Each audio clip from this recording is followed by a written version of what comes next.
ভাঙড়কে নিয়ে, ভাঙড়কে ছাড়া যাদবপুর সম্পূর্ণ হবে না। ভাঙড়কে নিলেই যাদবপুর সম্পূর্ণ হবে, যে ভাঙড় আইএসএফ এর সাথে আছে। শুধু ভাঙড় নয়, আমি অনির্বাণ তোলাপাত্র দাকে, আমি আমাদের মালিক ভাইকে ধন্যবাদ জানাবো।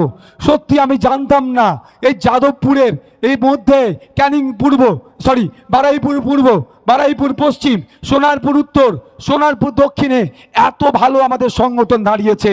হরিমূলে মাত্র 2 ঘন্টার নোটিশে একটা প্রোগ্রাম আমি করেছিলাম, সেখানে প্রায় 1010 লোক হয়েছিল, প্রায় 3000 আমার মা বোনেরা ছিল সেখানে 2 ঘন্টার নোটিশে। চিত্রশালী শেখপাড়াতে সেখানে গুন্ডা মস্তানদের রমরামা সেখানে করতে দেবে না।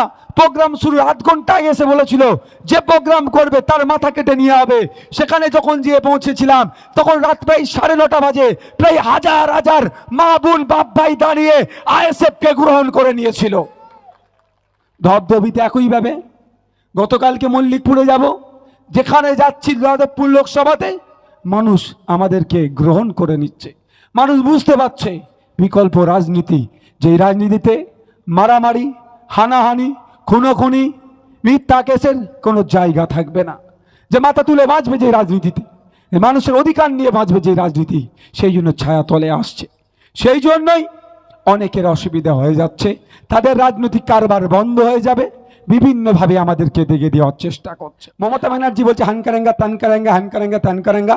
আমি আপনাদের বলি, এই মমতা ব্যানার্জি টোপ তৈরি করে বিজেপির হাতে দেয়, এই মমতা ব্যানার্জি টোপ তৈরি করে আরএসএস এর হাতে দেয়, আর আপনার কাছে ভালো থাকার সাথে থাকার চেষ্টা করে। যখন OBC A OBC B certificate তৈরি করছে, কেন West Bengal backward class welfare commission 1993 যে অ্যাক্ট আছে সেটাকে মান্যতা দিয়ে কেন তৈরি করলো না? যদি সেটাকে মান্যতা দিয়ে তৈরি করতো, আজকে এই সার্টিফিকেটগুলোকে বাতিল করতে পারতো না কোর্ট। তাহলে মমতা ব্যানার্জি একে মান্যতা দিয়েছে যদি করি, তাহলে মুসলিম সমাজের, বেশিরভাগ মুসলিম সমাজের ছেলেমেয়েরা প্রতিষ্ঠিত হয়ে যাবে। চাকরি, শিক্ষা থেকে শুরু করে পুলিশ থেকে ডাক্তার পর্যন্ত মুসলিম ছেলেমেয়েরা বেরিয়ে যাবে। সেই জন্য অল্প সময় এদের মন পাওয়ার জন্য, ভোট পাওয়ার জন্য, পিছড়ে বর্গেদের ভোট পাওয়ার মন পাওয়ার জন্য এমন কল করে রাখলো জানে একদিন না একদিন হলো এটা বাতিল হবে। সেই জন্য তারা ওই 1993 আপনার ব্যাকওয়ার্ড ক্লাস ওয়েলফেয়ার কমিশনের যে অ্যাক্ট আছে সেটাকে মান্যতা দিয়ে করেনি, আর আজকে এখন চিৎকার করছে। আপনারা বলুন, এই শাহজাহান শিবু উত্তমদের জন্য সুপ্রিম কোর্টে চলে যাচ্ছে, যদিও বলেছে সুপ্রিম কোর্টে যাব, তবে আমার প্রশ্ন, ভাইপোকে বাঁচানোর জন্য অভিষেক মনু সিংভির মতো দামি দামি লয়ারকে নিয়ে এসে হাইকোর্টে লড়াচ্ছে।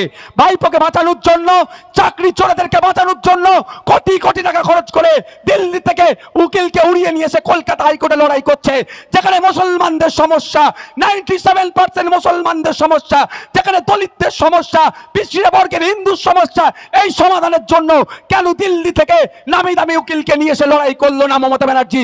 এর জবাবটা কিন্তু মানুষকে চাইতে হবে। লড়াই করেছে, পাতি লয়ারকে দাঁড় করিয়ে দিয়ে হেরে গেল কেন? পশ্চিমবাংলায় যারা এক্সপার্ট, যারা নামি দামি লয়ার আছেন, যেমন বিকাশ রঞ্জন ভট্টাচার্যের মতো নামি লয়ার আছে, মমতা ব্যানার্জির উচিত ছিল তো বিকাশ বাবুর সাথে বসে একবার কথা বলা, এতে কি করা যেতে পারে, বা দিল্লি থেকে নামি উকিলকে নিয়ে আসতে পারতো তো। যখন চাকরি চুরি তদন্ত না ইডি সিবিআই করে, তার জন্য দিল্লি থেকে কোটি কোটি টাকা খরচ করে লয়ারকে উড়িয়ে নিয়েছে, সেই মামলায় দাঁড় করাচ্ছে। আর এখানে গরিব সন্তানরা, মুসলমান পিছড়ে বর্গের হিন্দুদের ছেলেদের যেখানে ভবিষ্যৎ, এই সার্টিফিকেট বাতিল হয়ে যেতে পারে, এটাকে আটকানোর জন্য কেন দিল্লি থেকে উকিল নিয়ে আসলো না? এটাও কিন্তু প্রশ্ন। আর এর জবাবটা আপনারা আগামী 1 তারিখে খামচিহ্ন দিয়ে মমতা ব্যানার্জিকে বুঝিয়ে দেবেন। আজকে নাটক করছে, আপনাদের জানিয়ে রাখি, এ শুধু নাম কাস্তে দিল্লিতে গিয়ে একটা কেস করবে, নাম কাস্তে। এ আরএসএস এর হাতে পুতুল হয়েছে, এ বিজেপির হাতের পুতুল। বিজেপি একে যেমন ভাবে খেলাচ্ছে তেমন ভাবে খেলবে। তাই বন্ধুগণ, সজাগ সতর্ক থাকবেন, কোনো প্ররোচনায় পা দেওয়ার দরকার নেই।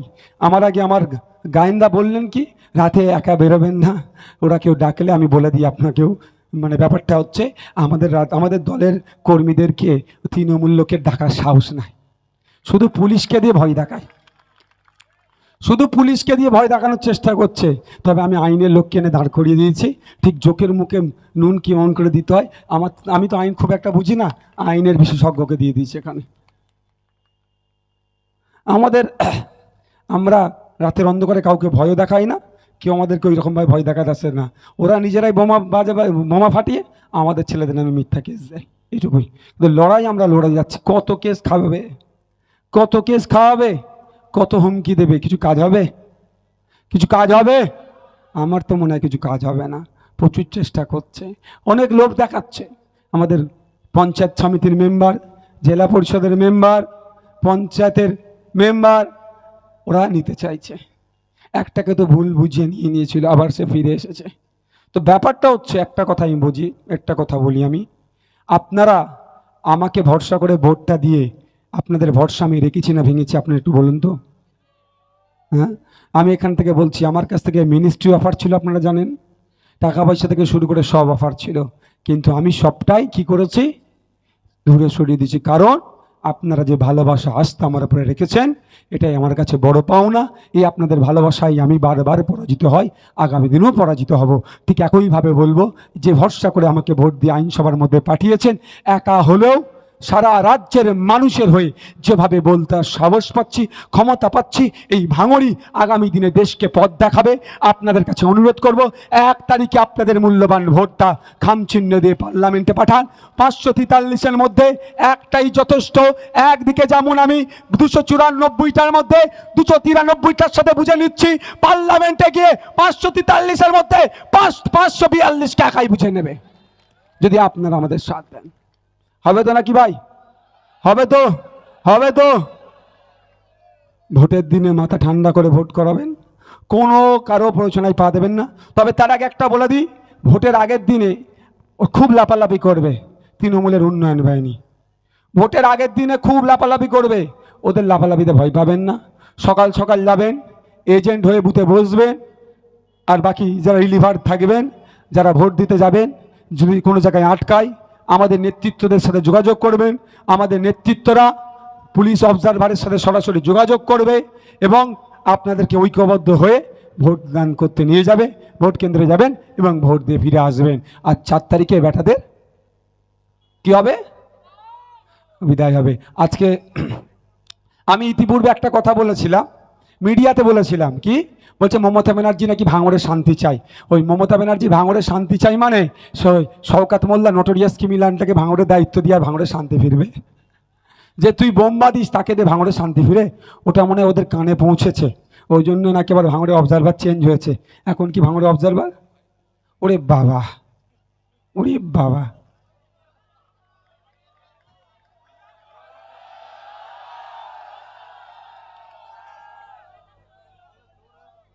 হ্যাঁ,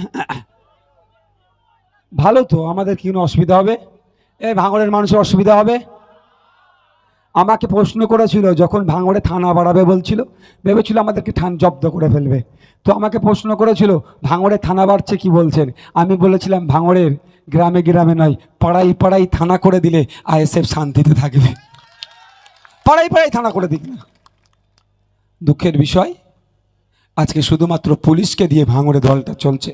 শুধু ভাঙড় নয়, সারা রাজ্যে পুলিশ মাইনাস তৃণমূল শূন্য হয়ে যাবে। আচ্ছা, আমার ওখান থেকে সিগন্যাল দিচ্ছে লাইটের। হ্যাঁ, কটা বাজে? কটা বাজে? আচ্ছা আচ্ছা, ঠিক, চলো।